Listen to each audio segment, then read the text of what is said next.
Hello my dear students, how are you all? This is Sonia Kaushik and our today's topic is very important. This is lecture 14 of chapter 2 sexual reproduction in flowering plants and today's lecture is NEET special lecture. These questions are asked, the topic is specifically important for NEET के लिए important है. If we talk about CBSE, अगर CBSE की बात करें या boards की बात करें तो यहाँ से ज़्यादा क्वेश्चन नहीं आते हैं और किस तरह के क्वेश्चन आते हैं I will tell you in the last of the topic.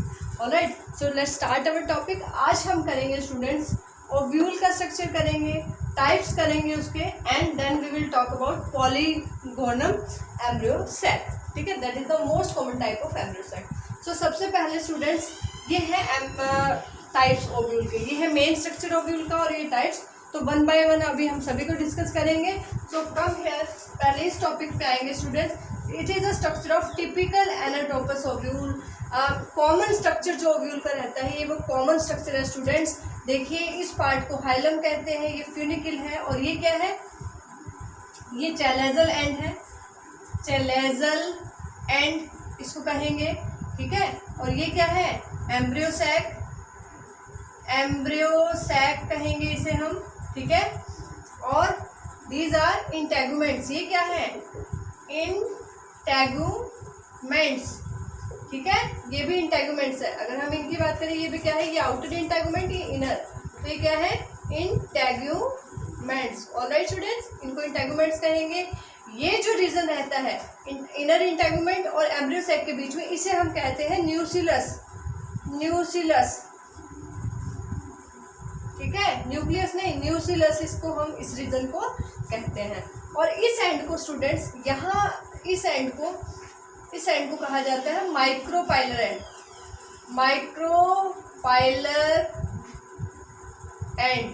ठीक है, ये एंड चैलेजल एंड है और इस एंड को क्या कहा जाता है, micropylar and. Students this diagram important for 3 marks.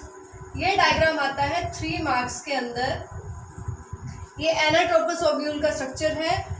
Mostly angiosperm में जितने भी फ्लावरिंग प्लांट्स हैं 80% फ्लावरिंग प्लांट्स के अंदर यही वाला स्ट्रक्चर ओव्यूल का रहता है. This is a typical anatropous ovule, very important. So if you are preparing for board, अगर आप बोर्ड के लिए प्रिपेयर कर रहे हो, so this diagram is very important for you all.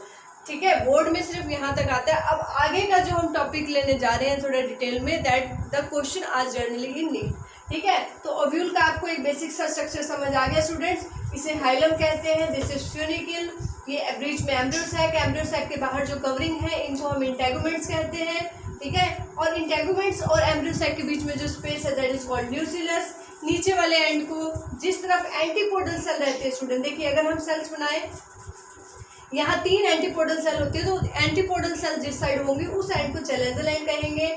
और जहाँ पे एग सेल होगा, जहाँ पे एग सेल और साइड में 2 एग सिनर्जिड्स हमने लास्ट लेक्चर में डिस्कस किया था, तो उस एंड को हम माइक्रोपाइलर एंड कहेंगे. ठीक है, और बीच में क्या रहता है, पोलर न्यूक्लियाई, जिसको सेंट्रल सेल भी कहते हैं. ऑलराइट, सो ये है हमारा main basic topic, main basic diagram of ovule. Now coming to the types of ovule. तो स्टूडेंट 6 मेन टाइप्स के ओव्यूल मिलते हैं. कितने टाइप के ओव्यूल मिलते हैं, 6 main types of ovule. One by one सबके स्ट्रक्चर पे आते हैं एंड किस लिए इम्पोर्टेंट है, किस तरह के प्लांट्स के अंदर ये मिलते हैं. मैंने आपको बताया 80 से 82% एंजियोस्पर्म्स के अंदर कौन सा स्ट्रक्चर मिलता है, ये एनाटोमस ओव्यूल मिलता है. ठीक है, बाकी और कुछ प्लांट्स में कुछ एक्सेप्शंस है, तो उनकी हम वन बाय वन जो है डिस्कस कर रहे हैं. सबसे पहले हम स्टूडेंट बात कर रहे हैं ऑर्थोट्रोपस ओव्यूल. देखिए स्टूडेंट्स, इसका ये कौन सा एंड है, ये कौन सा एंड यहाँ पर दिखा रखा है student, this is chalazal and. कौन सा है, चैलेजल एंड. ठीक है, ये चैलेजल एंड है. ये एंड कौन सा है, माइक्रोपाइलर एंड. ठीक है, इस एंड को क्या बोल रहे हैं, माइक्रोपाइलर एंड. तो इस डायग्राम में आपको एक चीज नजर आ रही होगी स्टूडेंट्स, यहाँ अगर हम बात करें इस और इस स्ट्रक्चर में अगर हम कंपेयर करें, तो यहाँ पर माइक्रोपाइलर एंड, चैलेजल एंड और फ्यूनिकल, इस रीजन को ये देखिए, ये जो रीजन है फ्यूनिकल, अगर हम इधर देखें तो यहाँ पर ये फ्यूनिकल आएगा. तो फ्यूनिकल, चैलेजल एंड और माइक्रोपाइलर तीनों ही जो है स्ट्रेट लाइन में आ रहे हैं, तो इस तरह के ओव्यूल को क्या बोलते हैं, ऑर्थोट्रोपस ओव्यूल। आप लिख लें स्टूडेंट्स, इसके अंदर क्या होगा, वेरी इंपॉर्टेंट, इसका की फीचर क्या है, देखिए की फीचर आप इसका यहाँ नोट करेंगे, माइक्रोपाइलर एंड चैलेजल एंड और फ्यूनिकल, ठीक है। ये सारे क्या है, ये सारे हैं स्ट्रेट लाइन में, स्ट्रेट लाइन, ये ध्यान रखेंगे क्योंकि नीट के अंदर क्या आता है student, they will give the diagram, वो डायग्राम दे देंगे आपको और कहेंगे कि इनको आप या तो इनके रीजंस को मार्क करें, तो ये आपको पता होना चाहिए किस पार्ट को क्या कहते हैं। सेकेंडली दे कैन आस्क, वो डायग्राम देंगे और वो आपसे पूछेंगे किस तरह का ओव्यूल है। सो इस तरह के ओव्यूल को ऑर्थोट्रोपस ओव्यूल कहते हैं स्टूडेंट, जिसमें micropylar and chalazal and funicle वो एक स्ट्रेट लाइन में रहते हैं। सबसे पुराने टाइप का, most primitive type of nucleus ovule ये है स्टूडेंट। कैसा ओव्यूल है ये आप कर चुके हैं, पेयर ऑफ द बोर्ड, ठीक है। Most primitive type of ovule कौन सा है, ऑर्थोट्रोपस ओव्यूल। देखिए this is the most primitive, सबसे पुराना most primitive ovule, type of ovule, ठीक है। सबसे पुराने टाइप का यही है। और किस तरह के प्लांट्स में ये मिलता है स्टूडेंट्स, ये देखने को मिल सकता है आपको साइकस के अंदर, साइकस जो कि एक जिम्नोस्पर्म है, नॉन फ्लावरिंग प्लांट, जिम्नोस्पर्म, तो साइकस के अंदर देखने को मिल सकता है। और एक और एग्जांपल इसका आप कर सकते हैं, पाइपर, ठीक है। तो दो प्लांट्स के आप एग्जांपल ध्यान रखें। तो इस तरह के प्लांट्स में ये ऑर्थोट्रोपस ओव्यूल जो है मिलता है। Now coming to the anatropous ovule, अभी हमने जो स्ट्रक्चर किया है टिपिकल स्ट्रक्चर, उसी को हम क्या बोलते हैं, anatropous ovule. It is the most common type, ठीक है। ये यहाँ पे इन्वर्टेड फॉर्म में दिखाया है स्टूडेंट्स, इन्वर्टेड। अभी हमने माइक्रोपाइलर एंड उसमें ऊपर की तरफ था, यहाँ नीचे की तरफ दिखाया है। आप ध्यान रखेंगे जिस तरफ से ये ओपन है, जहाँ से क्लोज है, इस एंड को चैलेजल एंड कहते हैं। ये क्या है, चैलेजल एंड, जहाँ से ये क्लोज है, ठीक है। और यहाँ जिस तरफ से ओपन रहेगा इसको माइक्रोपाइलर एंड कहते हैं, ध्यान रखेंगे। एम लिख देते हैं इसको हम, यहाँ इसको सी लिख देते हैं, ठीक है। तो ये एनाटोपस ओव्यूल कौन सा है, इसकी कैरेक्टरिस्टिक्स की बात करें तो most common, very very important, most common, और इसको टिपिकल टाइप ऑफ ओव्यूल भी कहा जाता है।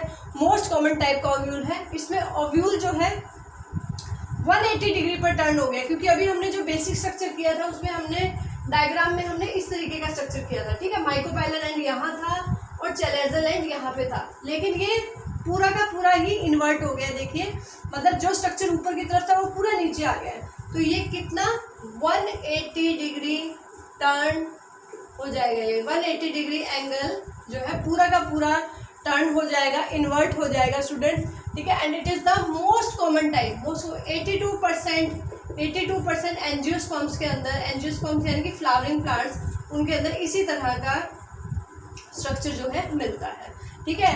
तो फर्स्ट वन हमने किया ऑर्थोट्रोपस और सेकंड किया एनाटोपस। नेक्स्ट आते हैं स्टूडेंट्स, अगर यही ओव्यूल देखिए थोड़ा सा लेटरली इन्वर्ट हो जाए, ये अगर यहाँ पे देखिए बिल्कुल सीधा था और पूरा का पूरा अगर उल्टा हो गया तो इसको एनाटोपस कहा 180 डिग्री पे। और अगर इसी को लेटरल साइड में अगर ये शिफ्ट हो जाए इस तरीके से, देखिए ऐसे है तो ऐसे हो जाए, तो ये लेटरल साइड में अगर शिफ्ट हो जाए students, this is the chalazal and. और ये कौन सा एंड है, एम से माइक्रोपाइलर एंड, ठीक है। ये माइक्रोपाइलर एंड है और मैं इस एंड को बोल रही हूँ सी, सी मतलब चैलेजल एंड, ठीक है, चैलेजल एंड, और ये माइक्रोपाइलर एंड। सो इस तरह का जो मतलब थोड़ा सा हाफ आप कहें हाफ तरीके से ये रोटेट हो गया, पूरा रोटेट नहीं हुआ है, तो इस तरह के स्ट्रक्चर को हम क्या बोलते हैं, हेमी एनाटोपस। तो हम इसको कह सकते हैं कि कितना डिग्री रोटेट हुआ स्टूडेंट्स, ये 90 डिग्री एंगल, 90 डिग्री एंगल पर कहीं ना कहीं स्ट्रेट एंगल एक तरह से बना रहे हैं फ्यूनिकल के साथ। दिस इज फ्यूनिकल, तो फ्यूनिकल के साथ किस एंगल पे है, ये पूरे राइट एंगल पे यहाँ पे है, तो 90 डिग्री का एंगल ये बना रहे हैं स्टूडेंट्स। एंड किस तरह के प्लांट्स में ये मिलता है, ये एक्वाटिक प्लांट्स है, एक रेननकुलस, रेननकुलस, रेननकुलस जो प्लांट है उसके अंदर मिलता है, रेननकुलस बटरकप। इसकी एक और इसके अंदर प्लास्टिसिटी भी मिलती है स्टूडेंट्स, मतलब कि अगर ये रेननकुलस जो प्लांट है, अगर ये टेरेस्ट्रियल प्लांट मतलब अगर लैंड पे ही ग्रो कर रहा है तो इसकी लीव्स अलग तरह की होती है। And if it is growing in water, अगर ये पानी में ग्रो कर रहा है तो इसकी लीव्स अलग तरह की होती है। इसका ये भी एक कैरेक्टर है। सो फर्स्ट आपने किया ऑर्थोट्रोपस, सेकंड आपने किया anatropous, third is hemianatropous. And fourth की हम बात करेंगे कंपाइलोट्रोपस, ठीक है। फोर्थ की हम बात करेंगे स्टूडेंट्स कंपाइलोट्रोपस, ठीक है। तो अगर आप कंपेयर करें, यहाँ पर ओव्यूल ये बिल्कुल स्ट्रेट था, तीनों माइक्रोपाइलट, चैलेजल एंड और फ्यूनिकल स्ट्रेट लाइन में थे। यहाँ पर ये पूरा 180 डिग्री रोटेट हो गया, एनाट्रोपस हो गया। अगर 90 डिग्री एंगल पे रोटेट हुआ तो हमने इसको हेमी एनाट्रोपस कहा। और कंपाइलोट्रोपस के अंदर आप देखेंगे स्टूडेंट्स, इसमें 90 डिग्री से थोड़ा सा नीचे की तरफ है। 90 डिग्री बिल्कुल ऐसे स्ट्रेट होगा तो ये थोड़ा सा नीचे की तरफ कर्व्ड है, ठीक है। तो आप इसमें लिख देंगे, हाँ जी, क्या लिखेंगे आप इसको, माइक्रोपाइलर एंड जो है थोड़ा सा कर्व्ड है, किसकी तरफ, नीचे की तरफ। माइक्रोपाइलर एंड इज स्लाइटली, थोड़ा सा स्लाइटली कर्व्ड। माइक्रोपाइलर एंड थोड़ा सा कर्व्ड है। कर्व्ड कहाँ है, फ्यूनिकल, टुवार्ड्स फ्यूनिकल, ठीक है। नीचे फ्यूनिकल है तो उसकी तरफ कर्व्ड है, टुवार्ड्स फ्यूनिकल, ठीक है। आप इनके स्ट्रक्चर्स का डिफरेंस देख सकते हैं स्टूडेंट, कि थोड़ा सा ये मतलब थोड़ा सा इस तरह से यहाँ आकर थोड़ा सा इन्वर्टेड ये हो गया है। और इस तरह का अगर हम एग्जाम्पल की बात करें तो लेग्यूम्स के अंदर या क्रूसीफर्स के अंदर,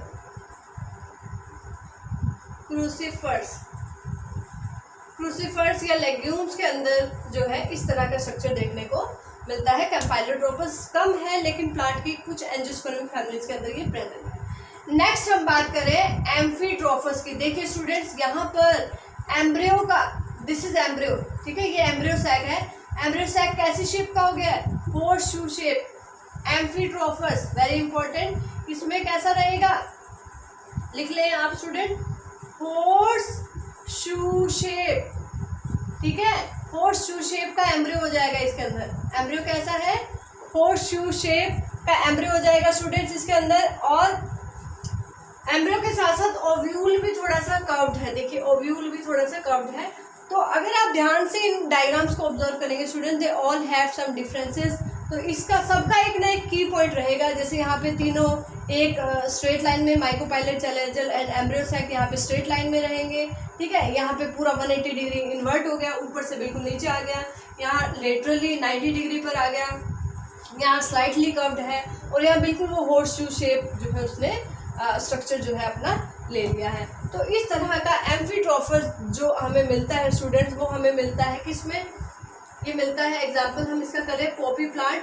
पॉपी प्लांट आपने सुना होगा, पॉपी सैमनीफेरम, जिससे जो है ड्रग्स भी मिलते हैं, मॉर्फिन जिसको हम बोलते हैं।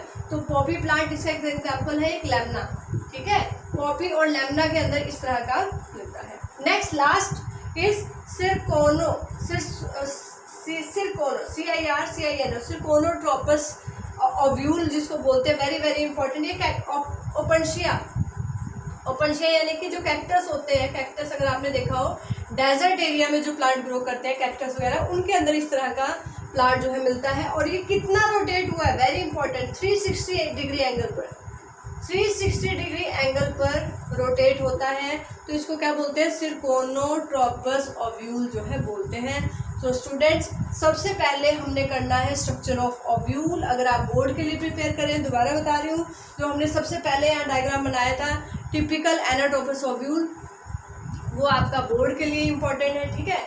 और if you are preparing for NEET, अगर आप नीट के लिए प्रिपेयर कर रहे हो तो ये 6 टाइप के ओव्यूल, जिसमें ऑर्थोट्रोपस, एनाट्रोपस, हेमी एनाट्रोपस, कंपाइलोट्रोपस, एम्फीट्रोपस और सिरसिनोट्रोपस टाइप्स के ओव्यूल, 6 मेन टाइप के ओव्यूल हमने किए स्टूडेंट्स। ये नीट के लिए इम्पोर्टेंट है, लेकिन अगर आप बोर्ड के लिए प्रिपेयर कर रहे हो तो इतना डिटेल में जाने की ज़रूरत नहीं है। सबका एक ना एक की फैक्टर है। देखिए अभी आप जब अभी कॉम्पिटिटिव एग्जाम की बात करें तो वहाँ डायग्राम ड्रॉ करना नहीं आएगा, but they will ask the characters, वो पूछेंगे कि 360 डिग्री एंगल पर कौन सा होता है, 90 डिग्री पर कौन सा होता है, या दे कैन आस्क एग्जाम्पल कि पंशिया के अंदर किस टाइप का ओव्यूल मिलता है। तो आपको पता होना चाहिए सिरसिनोट्रोपस। 82% यानी कि मोस्ट कॉमन टाइप का कौन सा, तो आपको पता होना चाहिए एनाट्रोपस। अगर वो पूछते हैं सबसे प्रिमिटिव, सबसे पुराने टाइप का, सबसे जो पहले इवोल्यूशन के टाइम में बना है, तो वो कौन सा है, orthotropous. So this is the main structure of ovule that is very very important for NEET point of view. एक और टॉपिक आज हमें करना है, वो करना है मोस्ट कॉमन टाइप का एम्ब्रियो सैक। जो अभी एम्ब्रियो सैक अंदर डेवलप हो रहा है, तो मोस्ट कॉमन टाइप का एम्ब्रियो सैक कौन सा रहता है, so our next topic is embryo sac. ठीक है स्टूडेंट्स, तो एम्ब्रियो सैक की डेवलपमेंट कब होती है? एम्ब्रियो सैक की डेवलपमेंट होती है स्टूडेंट्स फर्टिलाइजेशन के बाद। किस तरह की फर्टिलाइजेशन प्लांट्स में मिलती है? मैंने आपको बताया था प्लांट्स के अंदर मिलती है डबल फर्टिलाइजेशन। एंजियोस्पर्म्स की अगर बात करें, डबल फर्टिलाइजेशन जिसमें आपने देखा था 2 मेल गैमेट्स थे पॉलन ट्यूब के अंदर, एक फ्यूज कर गया था एग सेल के साथ और दूसरा फ्यूज किया था पॉलर न्यूक्लियाई के साथ या सेंट्रल सेल के साथ। तो इस तरह से फर्टिलाइजेशन को हमने क्या कहा था? Double fertilisation. अगर हम बात करें स्टूडेंट्स मेगास्पोर, ठीक है, तो कितने मेगास्पोर बनते हैं? मेगास्पोर की हम बात करें जो कि ओव्यूल है, ठीक है, कितने मेगास्पोर बनते हैं? 4 मेगास्पोर बनते हैं, 4 इन नंबर। ठीक है, क्यों 4 इन नंबर? क्योंकि ये मियोसिस से बनते हैं। किस तरह का division? Meiosis. Meiosis is a reductional division. कैसा डिवीजन है स्टूडेंट्स? Reductional division. ठीक है, क्योंकि मेगास्पोर मदर सेल जो होंगी वो 2n double number of chromosome होंगे। यहाँ पे हाफ नंबर ऑफ क्रोमोसोम इसके अंदर चाहिए। तो मियोसिस मेगास्पोर मदर सेल की बात करें हम, मेगास्पोर मदर सेल, ठीक है, या ओव्यूल एग मदर सेल हम इसको बोल सकते हैं, एग मदर सेल। ठीक है, तो इससे क्या बनेंगे? 4 मेगास्पोर्स। 4 मेगास्पोर्स विल फॉर्म है। 4 में से 3 मेगास्पोर्स जो है डीजनरेट हो जाएंगे और एक फंक्शनल रहेगा। You can write here 3 megaspores क्या हो जाएंगे? डीजनरेट। डीजनरेट यानी कि खत्म हो जाएंगे। And only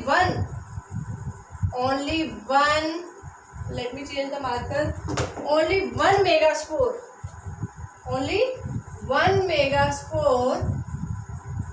will be functional. ठीक है, एक मेगास्पोर ही फंक्शनल रहेगा। और इस तरह की डेवलपमेंट को क्या बोलते हैं स्टूडेंट्स? इस तरह की डेवलपमेंट को बोलते हैं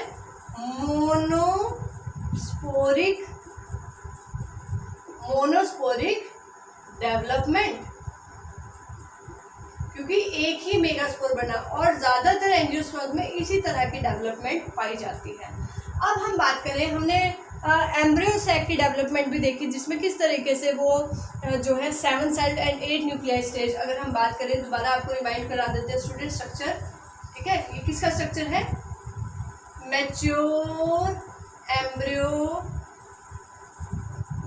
एम्ब्रियो सैक की हम बात करें स्टूडेंट, जहां पर चैलेजल एंड की तरफ 3 एंटीपोडल सेल्स रहती हैं जो बाद में डीजनरेट हो जाती है, कोई काम नहीं रहता बाद में। बीच में इसको हम सेकेंडरी पोलर न्यूक्लियाई भी कहते हैं, या फिर सेंट्रल सेल भी कहेंगे, सेंट्रल सेल। ठीक है, और लास्ट में देखिए स्टूडेंट्स, लास्ट बड़ा इंपॉर्टेंट पार्ट है। देखिए यहाँ पर बीच में रहेगी, आपको पहले भी बताया था, एग सेल। और ये साइड में जो 2 हैं, एक इस साइड और एक लेटरल साइड्स में, इनको बोलेंगे synergids. And synergids have this finger like structure, इनको बोलते हैं फिलीफॉर्म एपरेटस। Filiform apparatus. ठीक है स्टूडेंट्स, लेकिन इसको एक ही सेल माना जाता है। This is regarded as 1 cell. तो देखिए मैच्योर एम्ब्रियो सैक के अंदर कितनी सेल स्टेज होगी? It is 7 cell 8 nuclei. देखिए 3 nuclei on the upper side, 3 on the down side, 6 and 2 on the middle. And लेकिन इसको हम एक सेल रिगार्ड करते हैं। So this is 7 cell 8 nuclei. ठीक है, 7। ये क्वेश्चन आता है स्टूडेंट नीट में कि मैच्योर एम्ब्रियो सैक कितने सेल का होता है? तो 7 सेल और 8 न्यूक्लियाई। बाद में ये डीजनरेट हो जाती है स्टूडेंट्स, ये एंडोस्पर्म बनाता है ट्रिपल फ्यूजन से, और ये एग सेल जो है ये मेल गैमेट के साथ फ्यूज होकर इट विल फॉर्म जाइगोट बनाएगा। और एंडोस्पर्म इंश्योर करेगा कि जब एम्ब्रियो सैक की डेवलपमेंट हो रही है तो उसको प्रॉपर न्यूट्रिशन उस टाइम में मिले। तो आज हमने जो टॉपिक कवर किए हैं student, that is ovule. Ovule का स्ट्रक्चर आपको करना है, टाइप्स ऑफ ओव्यूल आपको करने हैं, देन वी हैव कवर्ड कि मोस्ट कॉमन टाइप का एम्ब्रियो सैक क्या है। तो ये मोनोस्पोरिक डेवलपमेंट से या जो मैच्योर एम्ब्रियो सैक बनेगा, इस एम्ब्रियो सैक को बोलते हैं students polygonum type. Very very important, note it down, NEET के लिए इंपॉर्टेंट है। पॉलीगोनम टाइप एम्ब्रियो सैक है जो कि मोनोस्पोरिक डेवलपमेंट से बनता है। एंड इसकी डिस्कवरी किसने की थी? स्ट्रासबर्गर ने, जिन्होंने सिंगेमी टर्म भी दी थी, स्ट्रासबर्गर। ठीक है, इंपॉर्टेंट है पॉलीगोनम टाइप। सो अगर हम बात करें कितने परसेंट एंजियोस्पर्म में, तो 80 से 82%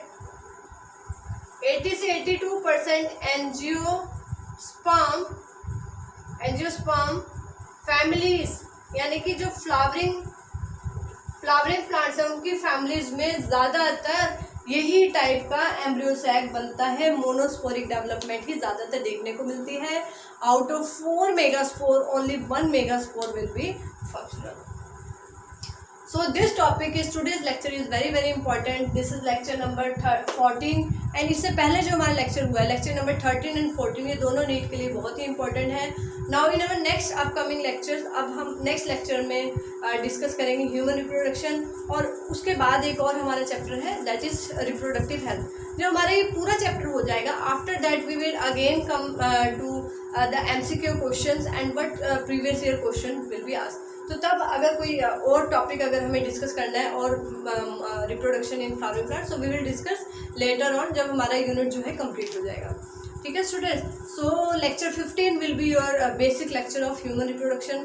सो this is okay for today, alright, thank you. पढ़ते रहिए, NCERT को पढ़िए। NCERT में ये चीज़ें डिटेल में नहीं है, तो इसके लिए ये चीज़ें नोट डाउन कीजिए, प्रैक्टिस कीजिए डायग्राम्स की। That will be helpful for your boards as well as for NEET. कोई शॉर्टकट सक्सेस के लिए नहीं है students, you have to do hard work, alright, thank you.